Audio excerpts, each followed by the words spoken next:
28ಕ್ಕೆ ನಾನು ಗೆದ್ದು ಬರ್ತೀನಿ. ಗೆದ್ದಿಲ್ಲ ಅಂದರೆ ನಿಮ್ಮ ಕ್ರಷರ್ ನಾನು 8 ದಿವಸ ಕೆಲಸ ಮಾಡ್ತೀನಿ. ನೀವು ಗೆದ್ದಿಲ್ಲ ಅಂದರೆ ಸವಾಲು ಆಗ್ತೀರಿ. ಟೀಕೆ ಮಾಡಿ ಗೆದ್ತೀಯೋ ಗೆದ್ದು ಬರ್ತೀಯೋ ಏನು ಗೊತ್ತು ಗೆದ್ದು ಬಿಡ್ತೀಯಾ ಅನ್ನೋದ. ನಿಮ್ಮ ಪ್ರಕಾರವಾಗಿ ನಿಮ್ಮ ಸಂವಿಧಾನ ಬರ್ದಿದ್ದು ಗೊತ್ತಿಲ್ಲ, ಇದು ರಂಜೇಗೌಡರ ಸಂವಿಧಾನ ಗೊತ್ತಿಲ್ಲ. ನಾನು ಚಿಕ್ಕ ಮಗುವಾಗಿಂದನೂ ಒಂದು ನನಗಿಷ್ಟ ಏನಂದರೆ ಚಾಲೆಂಜ್ ಸ್ವೀಕಾರ ಮಾಡೋದು ತುಂಬ ಇಷ್ಟ ನನಗೆ. ಇವತ್ತು ಸ್ವೀಕಾರ ಮಾಡಿದ್ದೀನಿ. ನಾನು ಹೇಳಿದ್ದು ಮಾನ್ಯ ಒಂದು ಗುಮಾನಿ ಇದೆ, ಒಂದು ಮಾಹಿತಿ ಇದೆ ಅಂತ ಹೇಳಿದ್ದು. ಅದು ಪ್ರತಿಕ್ರಿಯೆ ಅಲ್ಲ, ಮಾಹಿತಿಗೂ ಪ್ರತಿಗೂ ತುಂಬ ವ್ಯತ್ಯಾಸ ಇದೆ. ಒಂದು ಮಾಹಿತಿ ಇದೆ, 2018 ಕುಮಾರಣ್ಣಗೆ ಏನು ಕಾಟ ಕೊಟ್ಟು ಪದವಿಯಿಂದ ಇಳಿಸಿದ್ರು, ಬಹುಶಃ ಅದೇ ರೀತಿ DKCಗೆ ಆಗುತ್ತೆ ಅನ್ನೋ ಮಾಹಿತಿ ಇದೆ ಅಂತ ಹೇಳಿದ್ದು. ಅದಕ್ಕೆ ಅವರು ಆರ್ಭಟ ಮಾಡಿ ಏನು ಆರ್ಭಟದಿಂದ ಮೃದು ಮಂಜು ಫಸ್ಟ್ ಟೈಮ್ ಗೆದ್ದಿರೋನು ಮೊನ್ನೆ ನಂಜೇಗೌಡರಣ್ಣವರೇ, ನೀವು 18 ನನ್ನ ಜೊತೆ ಬಂದವರು, ನೀವೇನು ಬ್ರಹ್ಮಲೋಕದಿಂದ ಇಳಿಗೆ ಬಂದಿಲ್ಲ.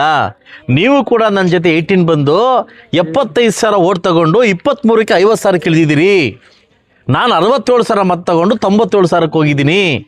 ಯಾರ ಕ್ಷೇತ್ರನ ಯಾರು ಭದ್ರಪಡಿಸ್ಕೊಬೇಕು, ಯಾರ ಕ್ಷೇತ್ರನ ಯಾರು ಮತದಾರ ಭದ್ರಪಡಿಸ್ಕೊಬೇಕು ಅನ್ನೋದನ್ನು ಬಹುಶಃ ನಿಮ್ಮ ಕ್ರಮಸಂಖ್ಯೆ ಆಧಾರ ನಿಮ್ಮ ಏನು ಅದು ತೆಗೆದು ನೋಡ್ರೆ ಗೊತ್ತಾಗ್ತದೆ. ಸೊ ಅದರಿಂದ ಲೀಡ್ ತೆಗೆದು ನೋಡ್ರೆ ಗೊತ್ತಾಗುತ್ತೆ.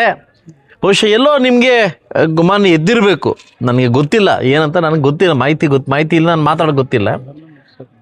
ಸೊ ಯಾರನ್ನೋ ಮೆಸ್ಸಕ್ಕೆ ನೀವು ಮಾತಾಡಿದ್ದೀರಿ, ನಂಗೆ ಗೊತ್ತಾಯಿತು. ನಿಮ್ಮನ್ನ ಮೆಸ್ಸಿಕ್ಕೆ ಇನ್ನೊಬ್ಬರು ಅವ್ರ ಮೆಸ್ಸಿಗೆ ನೀವು ಮಾತಾಡಿರ್ಬೋದು, ನನಗೆ ಗೊತ್ತಿಲ್ಲ. ಆದರೆ ನಾನು ಪ್ರಜಾಪ್ರಭುತ್ವದ ಶಾಸಕನಾಗಿದ್ದೀನಿ.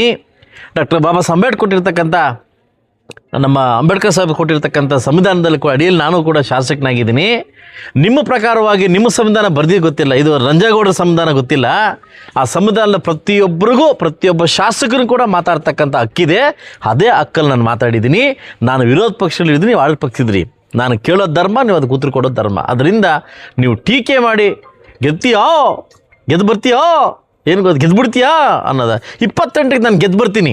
ಗೆದ್ದಿಲ್ಲ ಅಂದರೆ ನಿಮ್ಮ ಕ್ರಷರ್ ನಾನು 8 ದಿವಸ ಕೆಲಸ ಮಾಡ್ತೀನಿ. ನೀವು ಗೆದ್ದಿಲ್ಲ ಅಂದರೆ ಸವಾಲು ಆಗ್ತೀರಿ. ಅದರಿಂದ ನಾನು ಚಿಕ್ಕವನು, ನಿಮ್ಮ ಅಣ್ಣ ತಮ್ಮ ಇದ್ದಂಗೆ, ನಿಮ್ಮ ತಮ್ಮ ಇದ್ದಂಗೆ.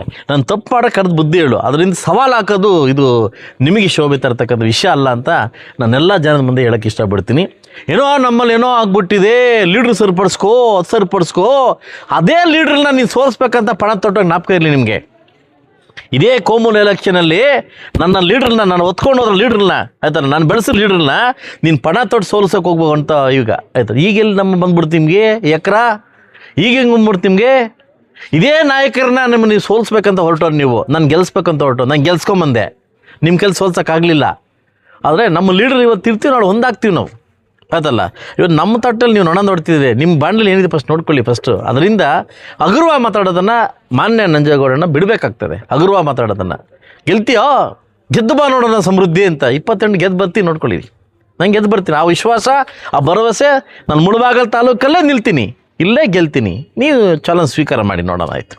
ಓಕೆ, ನನಗೆ ಜನ ಇದ್ದಾರೆ ಅದಲ್ಲ. ನಾನು ನೀವು ಹೇಳಿದಿರಿ, ಕಾಲು ಕೈ ಹಿಡ್ಕೊಬೇಕು, ಅಭಿವೃದ್ಧಿ ಮಾಡಬೇಕು, ಫಂಡ್ಸ್ ತರಬೇಕು ಅಂತ ಹೇಳಿದಿರಿ. ನಿಮ್ಮಿಂದ ಕಲಿಬೇಕಾಗಿತ್ತನೇನಿಲ್ಲ. ನೀನು ಮಾಲೂರೇನು ಮಲೇಷಿಯನ್ ಮಾಡಿಲ್ಲ ನೀವು ನೋಡ್ರಿ. ನಾವು ಬಂದಿದ್ದೀವಿ, ಮನೆಯೆಲ್ಲ ಬಂದು ಹೋಗ್ತಾ ಇದ್ದೀವಿ ಆಯ್ತಲ್ವಾ. ಸೊ ಅದಕ್ಕೋಸ್ಕರ ದಯವಿಟ್ಟು ಹಗುರವಾಗಿ ಮಾತಾಡೋದನ್ನು ತಾವು ಬಿಡಬೇಕಂತ ನಾನು ತಮ್ಮಲ್ಲಿ ಮನವಿ ಮಾಡ್ಕೊತೀನಿ.